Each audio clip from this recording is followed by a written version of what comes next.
bertumpu atau gue nabrak. Reaksi kita itu yang akan menentukan. Dan reaksi di sini ada dua, Mas.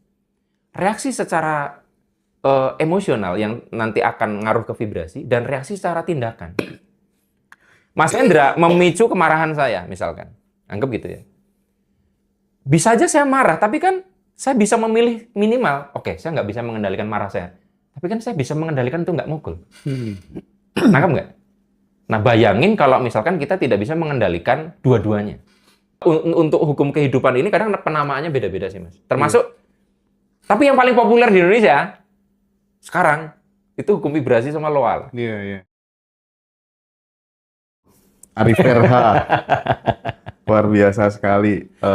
Kemarin janjian tapi sakit ya karena kecapean. Healing Saya yang harus minta maaf, Mas. 13 negara di Eropa. Itu satu pola yang sebenarnya saya sebel banget. Jadi kalau ke daerah dingin, balik ke Indonesia, pasti ada adaptasi lagi. Jadi tubuh saya itu butuh jeda agak lama. Iya, lumayan kemarin ya. Lama. Iya. Pokoknya kalau ke negara under 5 degrees atau minus gitu, udah ke sini balik. Pasti ya bahasanya sakit. Weakness saya memang dingin, Mas. Oke. Kelemahan saya dingin. Gitu. Jadi mohon maaf, jadi kita ngambil timingnya mendekati tahun baru. Oke, nggak apa-apa lah ya. Semua it's okay lah pokoknya. Kita hari ini pengen ngobrolin sesuatu yang sebenarnya dulu sudah pernah kita obrolkan sih, Mas. Cuman karena videonya hilang, Ya. paling tidak ini bisa dipakai pembelajaran lagi buat teman-teman di Ngadiroso gitu. Khususnya mungkin yang pertama aku akan mulai bertanya tentang hukum kehidupan itu. Menurut Mas Arif, apakah kemudian hukum kehidupan itu sifatnya objektif atau subjektif gitu? Artinya berlaku sesuai dengan kesadaran tertentu atau gimana, Mas? Iya. Seperti biasa, Mas Hendra, kalau nanya itu kelihatannya gampang tapi angel. Enggak lah. Makanya saya bilang, saya senang kalau diwawancara sama Mas Hendra. Jadi kita mulai dulu, Mas. Kalau Mas Hendra kan nanya di sini nih, saya selalu akan membuat jawabannya dari sini. Oke. Karena biar jawaban ini jadi lebih bisa dipahami. Sip. Jadi saya itu meyakini, Mas Hendra, bahwa hidup ini adalah permainan. Life is a game. Game. Ketika saya ngomong kayak gitu, banyak yang ngomong, Mas Arif itu ngawur. Hidup kok permainan gitu. Lalu dia pakai macam-macam ya argumentasi. Terus akhirnya karena dia cukup religius, saya tunjukkan. Loh, lihat loh, di Al-Quran aja disebutkan hidup adalah sendaguro dan permainan kok. Terus diem gitu kan. Tapi sebentar, kenapa ketika saya ngomong permainan kok orang seolah-olah mengatakan saya menyepelekan hidup, Mas? Karena mereka lupa, yang namanya permainan itu ada aturannya. Sepak bola itu permainan kan ya, Mas ya? Tapi kan ada aturannya, ada rules-nya. Ada handsball, ada offset, dan seterusnya. Dan jika kita itu melanggar peraturan itu, sehebat apapun kita, wasit di situ akan mengeluarkan kita dari lapangan sehingga kita nggak bisa lagi bermain. Atau kita diberi kartu kuning sehingga kita tidak lagi bebas bermain. Kan orang karena kena kartu kuning nggak bisa lagi bebas untuk mengambil tindakan ketika mau ngerebut bola, Mas. Udah dibatasi. Kalau nggak, dia kena kartu merah. Nah, Kecuali ya. ya. Kecuali ada permainan. Iya kan? Masalahnya wasit kayak gitu masih bisa disogok. Nah, ketika kita bicara wasit kehidupan yang sang pemilik hidup, nyogoknya rada susah gitu loh kan. Bahkan nggak bisa disogok. Nah, permainan ini ada aturannya. Aturan-aturan ini di semesta juga ada. Jadi kita ini semua kayak lagi di lapangan sepak bola yang sangat luas. Namanya semesta ini, Mas. Dan kita semuanya adalah pemain sepak bola di dalamnya. Nah, supaya nggak ngawur, bayangin, Mas, kalau permainan sepak bola nggak ada aturannya, itu tawuran, Mas. Tawuran antar dua pihak. Makanya diatur supaya teratur. Nah, disitulah muncullah hukum. Hukum-hukum supaya menata, biar tidak chaos. Kenapa, Mas, ditata semesta ini? Biar nggak chaos. Karena tidak diapa-apakan pun semesta ini menuju chaos. Mas, barang dirawat nggak dirawat, dia tetap menuju ke kerusakan. Bener. Itu yang namanya termodinamika itu. Oke. Kita mau makan atau enggak, tetap menuju kematian. Jadi tugas kita sebenarnya kan melambatkan chaos. Jadi sebenarnya hukum-hukum itu adalah membuat keteraturan di mana pergerakan aslinya menuju ketidakteraturan, Mas. Jadi kayak kita tuh berjalan melawan eskalator yang bergerak turun. Jadi kalau dia maju ya klik bus turun.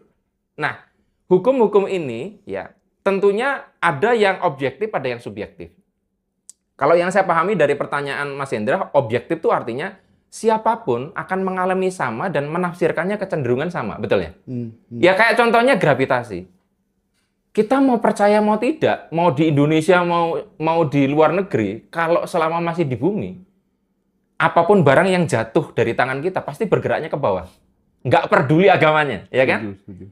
Tapi ada hukum-hukum yang semesta itu seperti merespon subjektivitas, Mas. Ya contohnya misalkan hukum tentang prasangka, hukum loa, di mana semesta akan merespon prasangka kita. Jadi tergantung prasangka kita. Terus belum lagi hukum-hukum yang seperti negosiasi antara kita dengan semesta. Contoh nih, di Jawa kan ada tentang weton, ya, di Cina ada tentang feng shui. Itu kalau di Eropa belum tentu berlaku loh, Mas, hukum-hukum yang subjektif seperti itu. Walaupun itu tercipta juga atas negosiasi kesepakatan manusia dengan memori semesta. Makanya kalau kita bicara tentang weton, kadang nggak akurat untuk membaca bule yang lahirnya di Eropa. Karena di sana ada hukumnya sendiri yang merespon budaya di situ. Jadi kalau ditanya, hukum semesta itu ada yang objektif atau subjektif? Ada dua-duanya. Tapi yang kita mainkan dalam pemberdayaan diri adalah hukum semesta yang bisa dinego ini loh, Mas. Kalau yang weton itu termasuk yang mana? Itu menurut saya termasuk yang negosiasi antara subjektivitas kelompok dengan semesta itu sendiri sehingga menciptakan pola-pola, Mas. Karena kan ini mirip seperti hantu. Alam itu intinya hanya memproyeksikan apa yang kita pancarkan. Tapi mau ditampilkan apa kan tergantung kesepakatan. Kita bersepakat dari turun-temurun, hantu itu bentuknya pocong. Maka itu hanya kita lihat di sini, di Eropa nggak ada. Nah, tapi kalau tidak ada hukum semesta yang support bahwa itu bisa jadi manifest, ya nggak bisa juga. Begitu pula kalau tidak ada orang yang meyakini tentang hal itu juga tidak bisa manifest. Tapi gravitasi, Mas, mau ada manusia, mau tidak, ya dia bekerjanya begitu aja. Iya kan? Kita bicaranya di bumi ya, nggak bicara di bulan yang gravitasinya lebih rendah. Tapi intinya, hukum semesta itu ada yang subjektif, ada yang objektif di mana hukum ini mengatur secara mekanik. Namun ada hukum yang lebih seperti merespon kita, ini yang sering disebut hukum kehidupan. Jadi ini hukum kehidupan ini yang nggak dibahas di sains. Coba buku fisika terus cari law of attraction di sana, nggak ada. Nggak ada. Cari hukum karmik, nggak ada. Tapi itu sebetulnya bisa dikaitkan dengan hukum-hukum yang ada di semesta. Contohnya, hukum karma itu relevan dengan hukum kekekalan energi. Sesuatu itu nggak akan bisa musnah energi itu. Dia hanya berubah bentuk. Bahasa hukum kehidupannya, karma. Tabungan energi. Kayak gitu, Mas. Sebetulnya. Ini juga termasuk kayak, aku tuh di Tuban tuh ada satu kampung gitu, Mas, yang rumahnya itu nggak ada yang berani menghadap ke utara gitu. Oh iya. Itu juga sama ya? Itu kadang gini, Mas, ada yang lebih lokal lagi.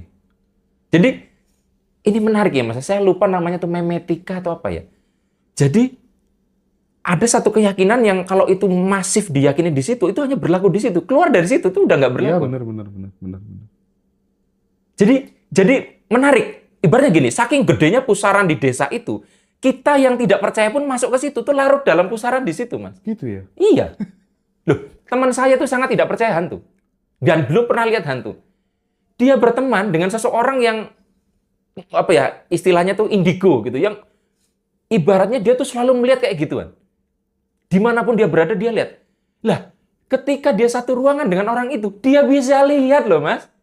Tapi kalau ketika nggak bersama dia tuh bisa lihat. Berarti kan saking kuatnya proyeksi dari orang ini. Tapi kalau proyeksi orang yang tidak percaya ini lebih kuat, bisa jadi malah yang indigo tadi malah tidak bisa melihat. Jadi ini, tapi kan kalau kita bertemu dengan budaya, itu kan bukan hanya sekelompok orang, tapi diwariskan dari generasi ke generasi, Mas. Ini termasuk kekuatan kolektif belief ini. Betul. kekuatan kolektif belief itu repotnya adalah dia juga akan jadi ingatan dari semesta itu sendiri. Makanya kan kayak gini, pernah belajar ilmu gaib nggak Mas? Yang kalau mau memulai satu ilmu itu jejak bumi 3 kali, gitu kan? Loh, jejak bumi ini emang dipahami oleh semesta. Awalnya tidak ada data itu. Tapi kan itu seperti dibikin anchor, Mas. Kalau teman-teman belajar hipnoterapi, itu ada yang namanya anchor. Anchor itu baca tulisannya ancor, jangkar. Sesuatu dijangkarkan di situ. Nah, jadi kalau kita menjangkarkan emosi bahagia di sini, misalkan dengan ditepuk-tepuk, nanti memori bawah sadar, tubuh itu mengingat kalau ditepuk sini, nanti bahagia. Nah, yang kita tepuk-tepuk ini bumi, terus dihubungkan dengan semesta, Mas, sama aja. Di-anchor. Belum meng-anchor ke diri kita. Jek, jek, jek. Langsung muncul kekuatannya. Lah, ini jek, jek, jek ini udah dilakukan lebih dari 10 generasi. Dengan belief yang sama, dengan vibrasi yang sama besarnya, itu jadi ingatan semesta.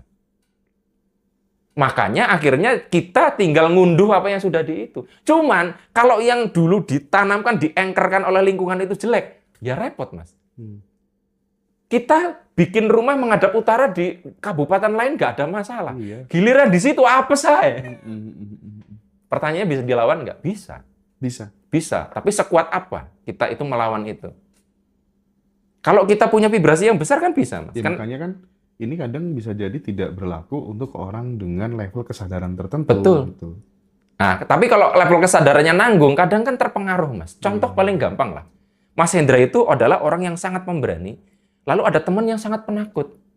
Drah, temenin aku ke belakang ke toilet gitu loh. Nah, di sini ada satu orang pemberani dan satu orang penakut. Itu kalau si Hendra tadi itu begitu kuatnya, kan bisa membawa yang takut jadi berani. Tapi bagaimana kalau takutnya itu lebih besar dan narik Hendra malah jadi setengah berani? Masih berani tapi udah turun. Nah itu akhirnya kan begitu. Belum lagi yang kita lawan bukan 1+1 seperti Hendra plus temannya yang ngajak ke toilet. Kita dan sekelompok masyarakat di kampung itu plus 10 generasi dari masyarakat kampung itu.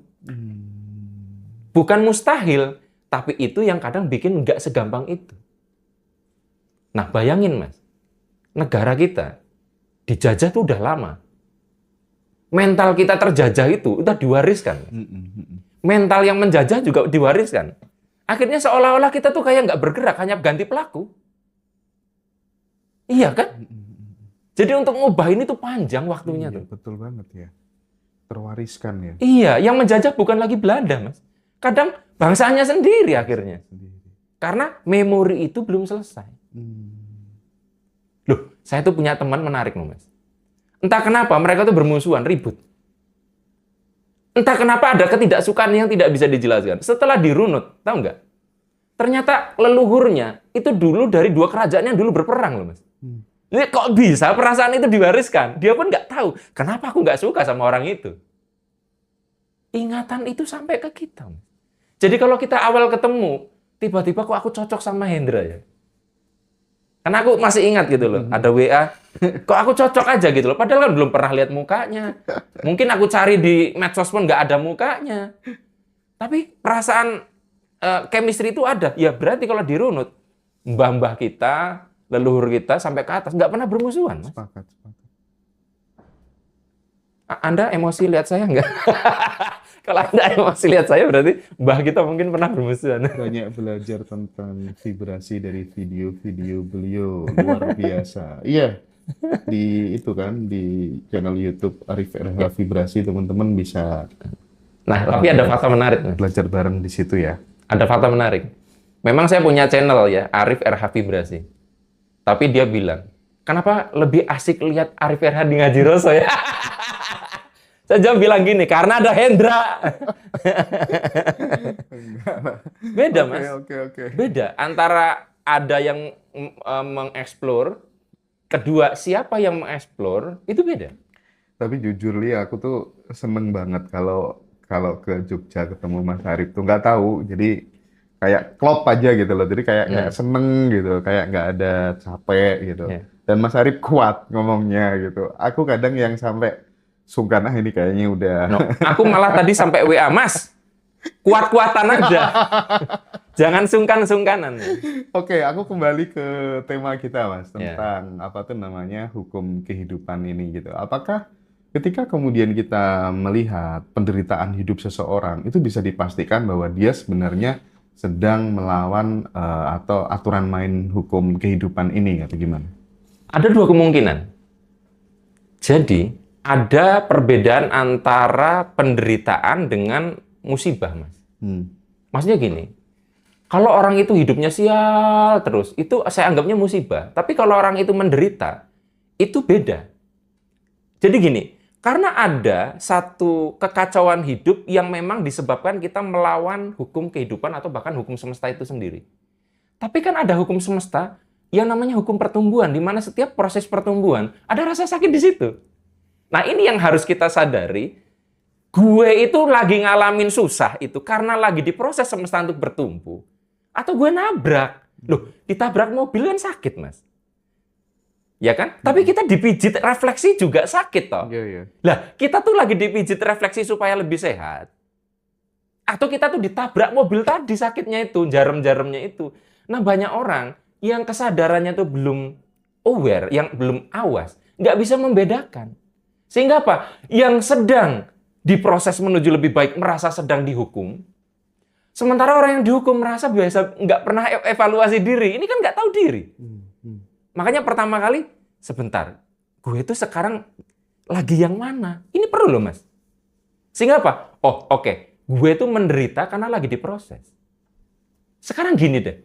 Cabut semua penderitaan dalam hidupnya Hendra. Alias berarti dicabut juga momen pemicunya. Kehilangan ayah, everything, semua caci maki terhadap Hendra. Kehilangan channel. Yo, dicabut semua. Itu, dicabut. Udah. Ibaratnya semesta nggak perlu nyabut yang baik-baiknya dari Hendra.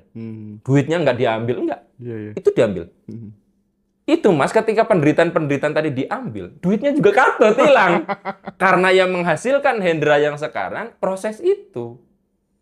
Nah, kan akhirnya pertanyaannya, gimana caranya kita tahu bahwa kita tuh lagi dibentuk atau tidak? Ini yang kadang dikasih tahu dari luar tuh nggak bisa. Iya sih, benar. You sadar diri aja, evaluasi gitu kan yang kita bisa katakan. Betul.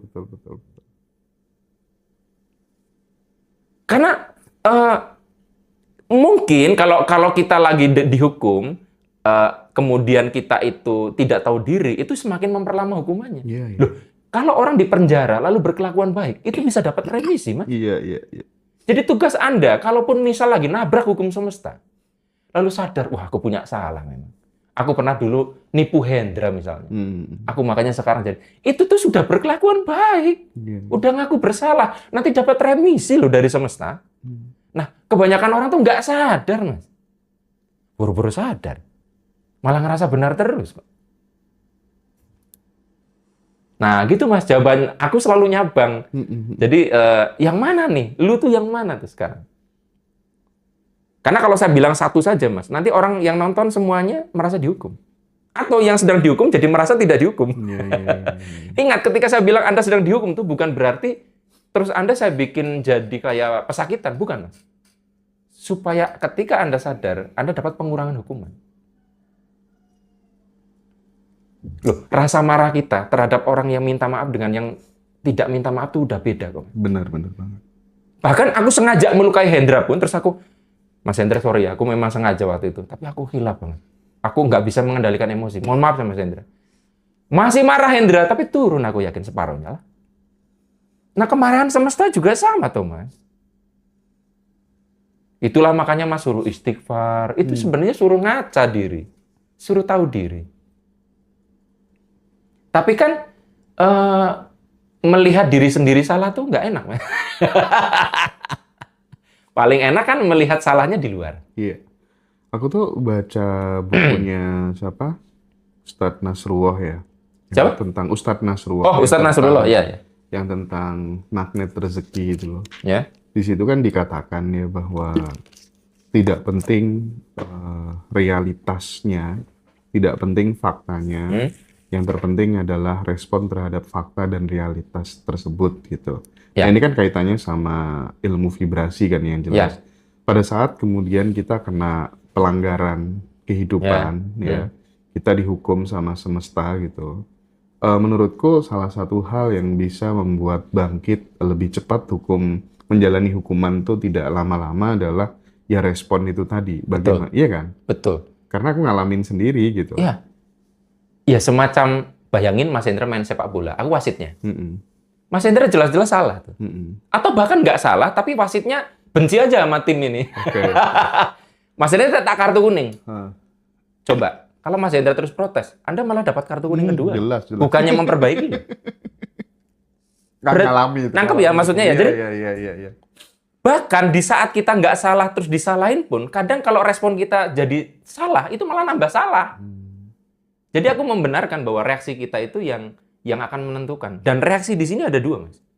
Reaksi secara emosional yang nanti akan ngaruh ke vibrasi, dan reaksi secara tindakan. Mas Hendra memicu kemarahan saya, misalkan. Anggap gitu ya. Bisa aja saya marah, tapi kan saya bisa memilih minimal. Oke, saya nggak bisa mengendalikan marah saya. Tapi kan saya bisa mengendalikan itu nggak mukul. Nangkap nggak? Nah, bayangin kalau misalkan kita tidak bisa mengendalikan dua-duanya. Double tuh secara vibrasi. Kita menciptakan putaran energi yang salah, tindakan semakin menciptakan sesuatu yang lebih salah. Oke. Loh, Mas Hendra, itu bikin saya marah. Ya. Itu sebelah, Mas. Iya. Ya. Jadi kalau terlalu dingin? Enggak. Jadi teman-teman saya sudah siapkan tuh minum dan sebagainya gitu. Mengantisipasi, iya. Jadi jangan dikira ya mau wawancara itu tidak mikir. Bahkan mikirnya yang jawab. Loh, kan aku nggak mungkin ngomong apa kalau nggak di kondak kan. Iya. Oke, Mas. Lanjut. Tadi sampai mana? Mas Hendra misalkan memicu kemarahan saya.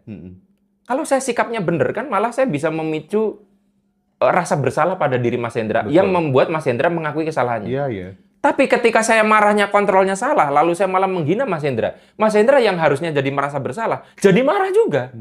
Jadi malah merasa tidak bersalah, nangkep nggak? Iya. Aku tadinya tuh mau minta maaf, loh kok malah dihina? Iya, betul. Paham. Jadi akhirnya nggak selesai. Oke. Jadi makanya saya bilang, Mas, kita itu kadang reaksinya melebihi takaran seharusnya. Seharusnya kita memberikan imbangan. Mas Hendra mukul saya 10 joule, saya balasnya 10 joule. Tapi kecenderungan manusia, kita akan memberikan lebih dari seharusnya.